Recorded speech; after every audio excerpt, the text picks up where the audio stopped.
Assalamualaikum warahmatullahi wabarakatuh.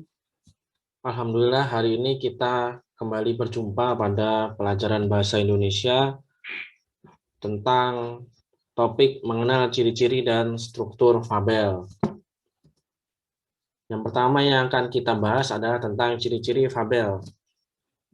Fabel ini adalah dongeng yang menceritakan hewan seolah-olah menyerupai manusia. Contohnya dapat berbicara dan melakukan aktivitas seperti yang manusia lakukan. Ciri-ciri fabel sebagai berikut. Yang pertama, menggunakan hewan sebagai tokoh dalam cerita. Karena hewan ini menjadi ciri khas atau ciri identik dari cerita fabel. Kedua, hewan yang digunakan ini sebagai tokoh utama ini berperilaku seperti manusia. Bisa bermain, bisa memasak misalnya. Bisa apalagi? Bisa bersosialisasi, bisa berbicara. Nah, seperti itu. Itu contoh hewan yang ada dalam ciri-ciri fabel. Yang ketiga, menunjukkan penggambaran moral dan karakter manusia, serta kritik tentang kehidupan. Cerita fabel ini sering disebut sebagai cerita moral, karena dalam cerita ini sering disisipkan nilai-nilai moral terhadap kehidupan yang terjadi. Yang keempat, menggunakan setting alam. Setting ini adalah latar, tempat, kejadian cerita. Maka setting yang digunakan adalah alam, contohnya hutan, sungai, dan sebagainya. Terus yang kemudian ciri selanjutnya terdiri atas perkenalan, konflik, resolusi, dan koda. Ini adalah struktur dari cerita fabel. Kemudian yang akan kita bahas struktur dari fabel. Struktur itu bagian atau bentuk dari fabel ya. Jadi struktur itu sudah dibentuk susunannya seperti itu, jadi tidak bisa diperubah atau dibolak-balik. Yang pertama, struktur fabel itu ada orientasi. Ini disebut juga dengan pengenalan. Merupakan bagian paragraf pembuka yang menggambarkan pengenalan karakter cerita dan latar kejadian. Pengenalan karakter misalnya kalau cerita fabel yang familiar adalah Kancil dan Buaya. Maka di situ dijelaskan karakter Kancil ini seperti apa.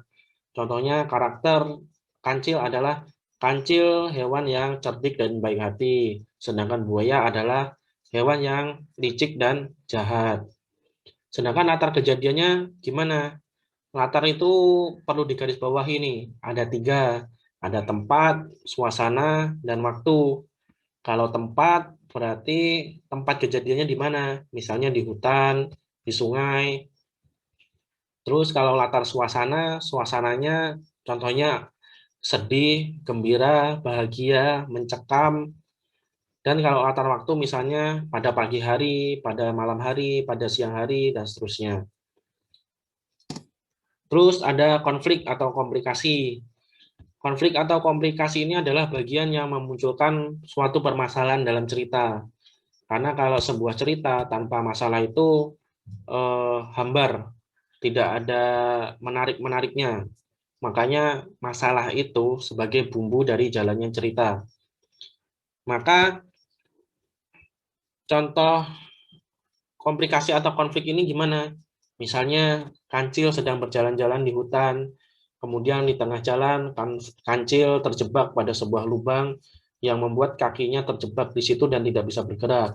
Di saat yang bersamaan, buaya yang lapar sedang mendekat untuk memangsa Kancil. Itu adalah masalah yang dihadapi Kancil misalnya. Terus ada resolusi. Ini adalah bagian yang memunculkan jalan keluar dari permasalahan yang terjadi. Contohnya, si Kancil terus berusaha untuk melepaskan diri dari lubang tersebut. Si Kancil berusaha dengan segenap kekuatannya, akhirnya si Kancil mulai mendapatkan kelonggaran dari lubang tersebut. Si kaki Kancil mulai bisa digerakkan dan si Kancil terlepas dari lubang dan cengkraman buaya. Yang selanjutnya koda. Koda ini bagian terakhir fabel yang berisi perubahan tokoh karena pelajaran yang dapat dipetik dari jalan cerita tadi. Misalnya si buaya yang jahat tadi bisa berubah jadi baik karena pengalaman buaya dalam jalan cerita tadi. Misalnya buaya yang serakah terus mengejar kancil. Tiba-tiba si buaya justru malah terjebak dalam sebuah lubang yang membuat mulutnya tidak bisa dibuka kembali. Si buaya terjebak dalam lubang tersebut akhirnya. Nah, akhirnya buaya berpikir, andaikan saya tidak serakah, mungkin hal ini tidak dapat atau tidak terjadi. Sejak saat itu si buaya berubah menjadi baik. Misalnya seperti itu. Itu contoh dari koda dalam cerita fabel. Terus kemudian menceritakan kembali isi fabel. Menceritakan kembali isi fabel ini yang pertama membaca secara keseluruhan isi fabel. Jadi kalau mau menceritakan kembali ya harus dibaca seluruh ceritanya. Bagaimana kita akan menceritakan semua cerita kalau kita tidak membacanya. Kemudian mencatat tokoh dan penokohan dalam fabel, mencatat latarnya, latar tadi ada 3, perlu diingat-ingat itu. Kemudian mencatat alur fabel dan mencatat gagasan pokok dari fabel. Gagasan pokok ini biasanya dalam setiap paragraf ada di awal atau di akhir paragraf. Terus ada unsur cerita dalam fabel. Yang pertama ada tema. Tema ini pokok pembicaraan atau gagasan yang menjadi dasar dari sebuah cerita. Jadi tema ini berbeda dengan judul. Kalau judul itu adalah rangkaian kata yang diambil dari sebuah gagasan atau tema yang dirangkai menjadi sebuah kalimat yang menarik sehingga pembaca mau membaca cerita fabel tersebut. Contoh tema misalnya persahabatan dan seterusnya. Kalau tokoh ini adalah para pelaku atau pemeran dalam cerita fabel. Nah, kalau dalam fabel ini tokohnya ya berkaitan dengan hewan, tentang hewan. Kalau watak ini, watak atau penokohan ini adalah gambaran perilaku yang ada dalam cerita fabel. Watak ini ada 3, ada antagonis, protagonis, dan tritagonis. Kalau antagonis itu tokoh yang berperan menjadi jahat.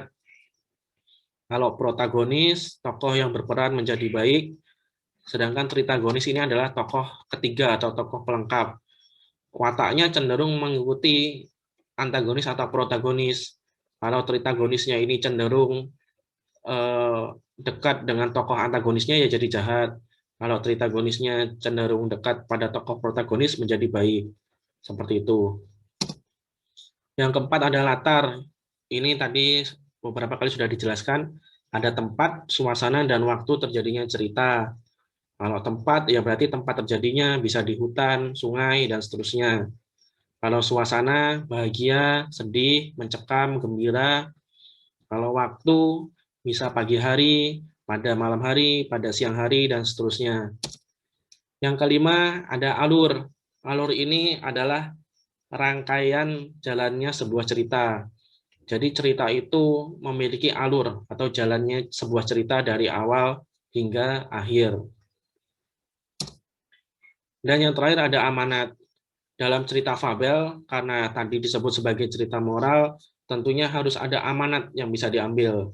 Amanat ini adalah pesan yang disampaikan dalam sebuah cerita yang mengandung nilai moral sehingga dapat dipetik atau menjadi pelajaran bagi pembacanya.